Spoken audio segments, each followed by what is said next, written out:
My name is Alberto Cairo and I am the night chair in visual communication at the School of Communication of the University of Miami, and I am also the director of the visualization program of the Center for Computational Science, also at the University of Miami.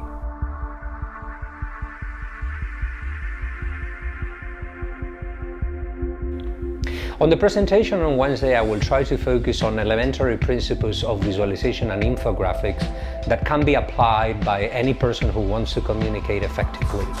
First of all, thank you all for being here today. It's a pleasure to be with you. And again, as I was saying before, while trying to connect my computer, it is an honor for me to be here and help launch the Visual Storytelling Institute with this inaugural lecture. Anyway, so the subtitle of the presentation is, by the way, Truthful Art, which is the title of my second book, which I believe the word truthful is incredibly important for the business of infographics, and I will be referring to it later on during the presentation. But the question is, why do I care so much about visualization? Why do I believe that visualization has, the power to making this world a little bit more understandable, both for ourselves and also for communicating with each other? I do believe that visualization is one of the main tools that we can use to basically manage the oceans of data that get thrown at us every single day.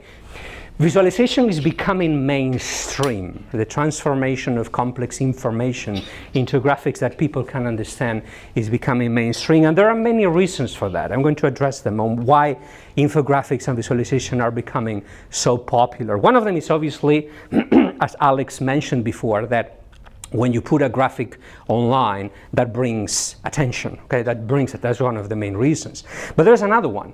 It has been shown, and it's been proved by research in the social sciences and in psychology, that when you include a chart or a map into any sort of document, suddenly that document becomes more persuasive. It becomes more credible. Another reason why visualization is becoming so popular, so mainstream, is that the tools that we usually use to create visualization are easier to use than ever. Most of them are quite easy to use, and in many cases they are also free, and in some cases they are also open source. That enables more and more people to jump in and start experimenting with visualization.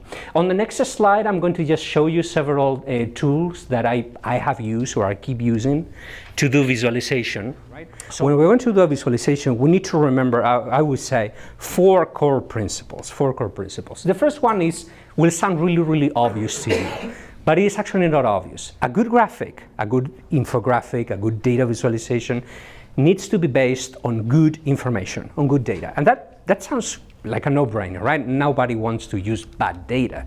You want to use good data. But I'm going to show you examples later on that are using bad data, perhaps in purpose. Sometimes we do it because we don't have or lack the knowledge to handle those data.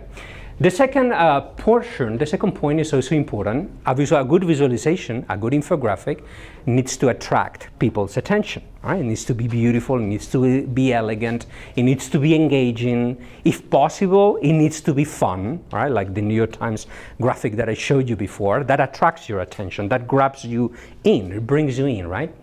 But that should never let us forget that the third point is also extremely important.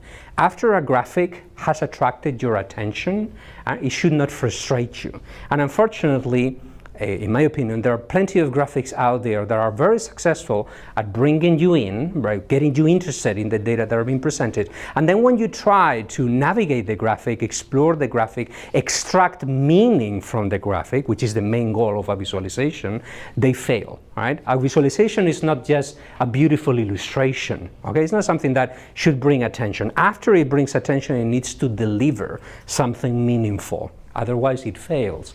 And then the fourth point is actually quite important as well, in my opinion. A good visualization needs to show the right amount of information. Right? The right amount of information is a very subjective goal or a very subjective principle, but I will try to illustrate it later on with a couple of examples, how to find more or less the right amount of information to be presented in order to tell that story that you want to tell truthfully and accurately.